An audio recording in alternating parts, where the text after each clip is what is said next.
Assalamualaikum. Welcome student in CB education system, class first year, subjects maths. My name is Miss Nasreen Meher. Today our topic is matrices and determinants. Exercise 3.2, question number 1. Students matrix के बारे में हम 9th में भी पढ़ चुके हैं, ठीक है। और क्या कहते हैं, मैट्रिक्स को सॉल्व करना नहायत ही आसान है अगर आप इसको ध्यान से करें। स्टूडेंट क्वेश्चन नंबर 1 में देखें, हमारे पास A = AIJ 3/4 का मैट्रिक्स है। 3/4 मतलब ऑर्डर उसका 3/4 होना चाहिए, 3 मतलब रो होनी चाहिए और 4 उसके कॉलम्स होने चाहिए। शो दैट AI3A = A मतलब, और शो दैट AI4 = A मतलब वो कहता है कि अगर आइडेंटिटी मैट्रिक 3/3 का आइडेंटिटी मैट्रिक हो और उसको A मैट्रिक्स के साथ मल्टीप्लाई किया जाए तो हमारे पास आंसर भी A आना चाहिए। सॉल्यूशन नंबर 1 में देखते हैं हम क्या करते हैं। I3 का मतलब है कि एक आइडेंटिटी मैट्रिक लिया 3/3 का जिसकी 3 रो 3 कॉलम्स होंगी। उसके बाद A मैट्रिक्स दिया हुआ है, उसने उसका भी ऑर्डर बताया हुआ है कि उसकी 3 रो और 4 कॉलम्स होंगे, जो कि हमारे पास है, ठीक है। दोनों मैट्रिक्स को मल्टीप्लाई किया। मल्टीप्लाई करने का तरीका मैंने आपको बताया था, फर्स्ट मैट्रिक्स की रो और सेकंड मैट्रिक्स का कॉलम प्लस फर्स्ट मैट्रिक्स की row second column, first matrix की row third column, first matrix की रो फोर्थ कॉलम। ये स्टेप नंबर 1 हो गया। थर्ड मैट्रिक्स में इसी तरीके से सेकंड रो फर्स्ट कॉलम, फिर सेकंड कॉलम, फिर थर्ड कॉलम, फिर फोर्थ कॉलम, ठीक है। इसी तरीके से थर्ड रो, फिर first column, second column, third column and fourth column. In columns को में जो एडिशन हो रहा है उसको ऐड करते हैं, जो सब्ट्रैक्ट हो रहा है सब्ट्रैक्ट करते हैं। जब हमने ऐड किया तो हमारे पास एक कॉलम आया और जो हमारे पास कॉलम मैट्रिक्स आए, जो हमारे पास मैट्रिक्स बनी वो सेम मैट्रिक्स A के है। स्टूडेंट्स क्वेश्चन नंबर 1 का B पार्ट भी बिल्कुल सेम है, ये आपने खुद करना है। Now students come on the question number 2. Find the inverse of the following matrix. किसी मैट्रिक्स का इंडेक्स इन्वर्स कैसे फाइंड करते हैं वो मैं आपको बता देती हूँ। फॉर एग्जांपल स्टूडेंट्स, हमारे पास देखें मैट्रिक्स A दिया हुआ है, A = ABCD, ठीक है। इसका मॉड फाइंड करना है। मॉड फाइंड कर सबसे पहले हम इसका मॉड फाइंड करेंगे। मॉड कैसे फाइंड करते हैं? क्रॉस मल्टीप्लिकेशन से। A × D माइनस, हमेशा फार्मूले के दरमियान में माइनस आएगा, और B × C, ये इसका ओरिजिनल फार्मूला है। इसके बाद हम क्या करते हैं? एडजॉइंट फाइंड करते हैं। एडजॉइंट क्या होता है कि क्रॉस मल्टीप्लिकेशंस में साइंस चेंज होते हैं कुछ एलिमेंट्स के और कुछ की प्लेसेस चेंज होती हैं। जैसे AD की साइन प्लेसेस चेंज हो गई हैं और CB की साइंस चेंज हो गए हैं। जब साइंस और प्लेसेस चेंज कर देंगे तो हमारा एडजॉइंट ऑफ A बन जाएगा। इन्वर्स फाइंड करने के लिए हमारे पास फार्मूला है A inverse = 1/A mod adjoint of A, ठीक है। अब स्टूडेंट हम अपने ओरिजिनल क्वेश्चन की तरफ आते हैं। हमारे पास मैट्रिक्स A1 दिया हुआ है, 3 - 1 2 और 1। जब हम इसका मॉड फाइंड करेंगे क्रॉस मल्टीप्लिकेशन से तो 3 - और -2 आ जाएगा। जब इसको सॉल्व किया तो 5, तो एडजॉइंट ऑफ A फाइंड करेंगे तो 1 और -2 और 3, साइड चेंज और प्लेसेस चेंज किए हमने ना, साइन चेंज किए हैं और प्लेसेस चेंज किए हैं। इस तरीके से अब हमने क्या किया है, इन्वर्स का फार्मूला लिखा है और फार्मूले में हमने वैल्यू डाल दी है, हमारे पास आंसर आ गया। स्टूडेंट्स के रिमेनिंग क्वेश्चन बिल्कुल सेम है, ये आपने खुद करने हैं। क्वेश्चन नंबर 3 हमारे पास है, solve the following system of a linear equation. 2x1 - 3x² = 5। Question number 1 है। 4x1 + 3x2 = 5, 2 है। 3x - 5 5 = 1 क्वेश्चन नंबर 3 है, ठीक है। हर क्वेश्चन के दो पार्ट्स हैं।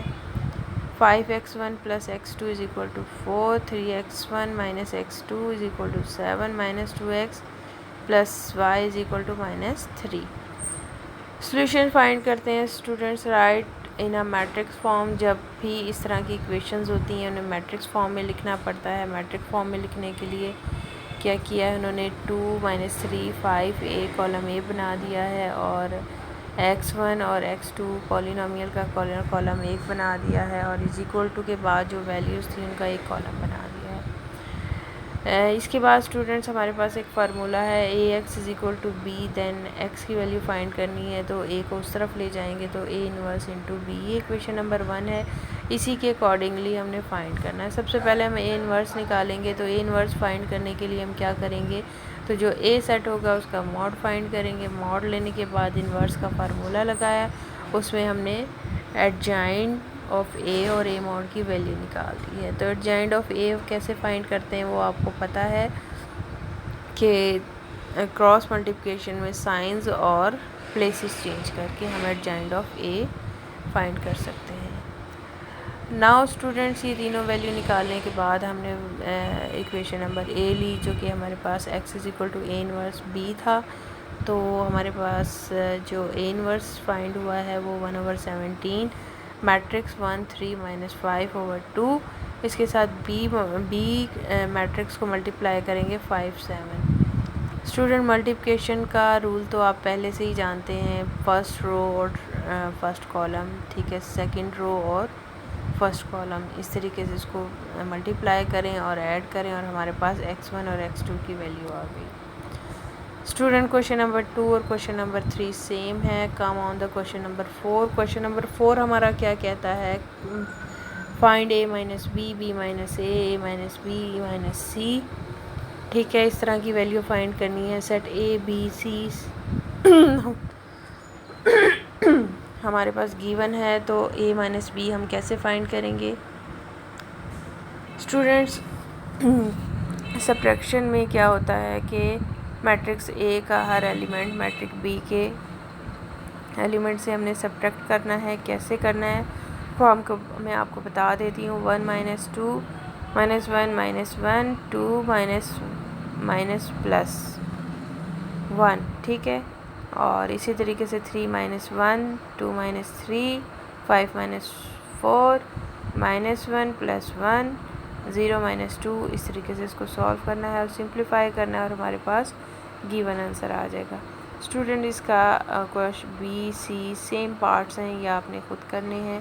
क्वेश्चन नंबर 5 पे आ जाते हैं हम। क्वेश्चन नंबर 5 हमारा क्या कहता है, ये भी सिंपल प्रोडक्ट के फॉर्म में हमने करना है। ए बी सी तीन मैट्रिक्स दिए हुए, then show that a b into c is equal to a into b c, ठीक है, ये हमारे पास कुछ मैट्रिक्स हैं और ये हमने सॉल्व करने हैं। ए बी कैसे फाइंड करते हैं, मतलब मैट्रिक्स ए ले लें और मैट्रिक्स बी ले लें और उनकी मल्टीप्लिकेशन का तरीका मैंने आपको बता दिया है। मैट्रिक्स ए के फर्स्ट रो को मैट्रिक्स बी के फर्स्ट कॉलम से मल्टीप्लाई करें, इसी तरह फर्स्ट रो को सेकंड कॉलम से मल्टीप्लाई करें। देन स्टूडेंट्स जब उसने मैट्रिक्स क्या कहते हैं ए के फर्स्ट रो को मल्टीप्लाई किया तो सेकंड मैट्रिक्स के फर्स्ट कॉलम से तो क्या बनता है, minus aorta square plus 4 iota square, ठीक है, आयोटा और क्या है प्लस 2 आयोटा स्क्वायर, ठीक हो गया। तो उसके बाद क्या है माइनस आयोटा स्क्वायर, ठीक है, -2 आयोटा स्क्वायर, ठीक है, 1 और minus iota square. Students iota square आपको पता है -1 के इक्वल होता है। मैंने आयोटा स्क्वायर की वैल्यू लगा दी है, वैल्यू लगाने के बाद इसको सिंप्लीफाई किया और हमारा पास आंसर आ गया। स्टूडेंट बिल्कुल सेम मेथड है, मज़ीद इसको आपको सॉल्व कर लें, ठीक है। मल्टीप्लिकेशन आपको आती है, सब्ट्रैक्शन आपको आती है, ठीक है, एडजॉइंट और मोड लेना भी मैंने आपको सिखा दिया है, वो आपने खुद करना है। स्टूडेंट क्वेश्चन नंबर 6 पे आ जाएं। क्वेश्चन नंबर 6 में क्या कहता है, ये स्टूडेंट इम्पॉर्टेंट क्वेश्चंस भी हैं, पेपर में भी आ जाते हैं। तो if a and b are square matrix of the same order then explain why in a general a plus b square not is equal to a square plus 2ab plus b square, ठीक है, और a minus b whole square not is equal to a square minus 2ab plus b square, ठीक है। ये इस तरह की कुछ इक्वेशंस दी गई हैं, इनक्वालिटी दी हैं, ये हमने सॉल्व करनी है। नाउ क्वेश्चन नंबर 1 पे आ जाएं। A plus b whole square is equal to, इसको इस तरह भी फार्मूला ओपन कर सकते हैं हम, a plus b into a plus b is equal to a into a plus a into b plus b into a plus b into b. Students ये formula open किया है। इस फार्मूले को जब हम मज़ीद सिंप्लीफाई करेंगे तो a square plus a b plus b a plus b square not is equal to a square plus a b plus B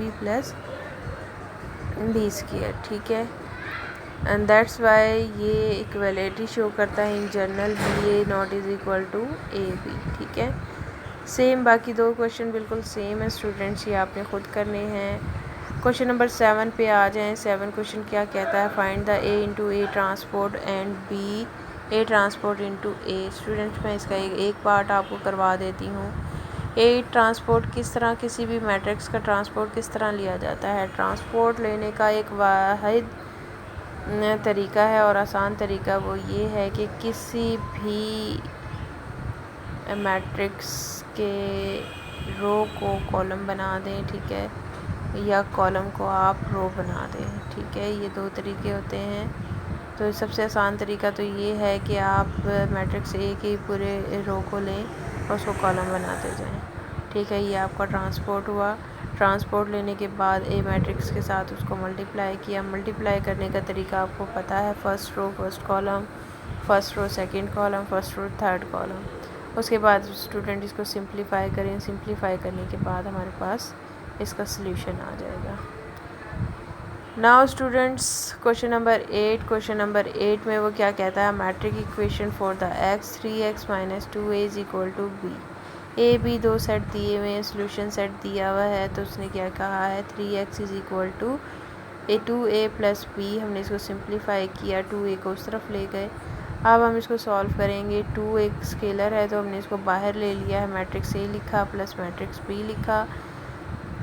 2 को अंदर मल्टीप्लाई किया और दोनों को ऐड किया तो हमारे पास एक मैट्रिक्स आ गया। ये हमारे पास मैट्रिक्स एक्स के इक्विवेलेंट हमने इसको करना है, तो 3 को जो सॉल्यूशन मैट्रिक्स है उसके साथ डिवाइड किया और हर एक एलिमेंट से डिवाइड करने के बाद एक्स की वैल्यू निकाल ली। स्टूडेंट क्वेश्चन नंबर 8 का सेकंड पार्ट बिल्कुल सेम है, ये आपने खुद करना है। Solve the following matrix from A.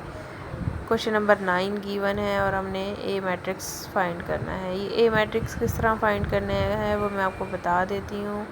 Late A matrix दिया हुआ है, then a into a is equal to x. Given matrix जो हमारे पास हैं देख लें स्टूडेंट्स क्या हैं, 4 3 2 2 a b c d is equal to 1 minus 1 2 4। Students पहले दो मैट्रिक्स का प्रोडक्ट लेना है आपस में और इज़ इक्वल टू के उस साइड पे जो मैट्रिक्स है उसके हर एक एलिमेंट से इक्वेशन को कंपेयर करना है। कंपेयर करने के बाद इक्वेशन को सॉल्व करना है और ए बी सी डी की वैल्यू निकालनी है। इसका भी पार्ट बिल्कुल सेम है स्टूडेंट्स, ये आपके लिए असाइनमेंट्स हैं। जो पार्ट्स रह गए हैं उसको प्रैक्टिस करें और मुझसे डिस्कस करें। अगर कोई प्रॉब्लम हो आपको, इंशाल्लाह I will solve your problems. Okay, good luck students. Allah Hafiz.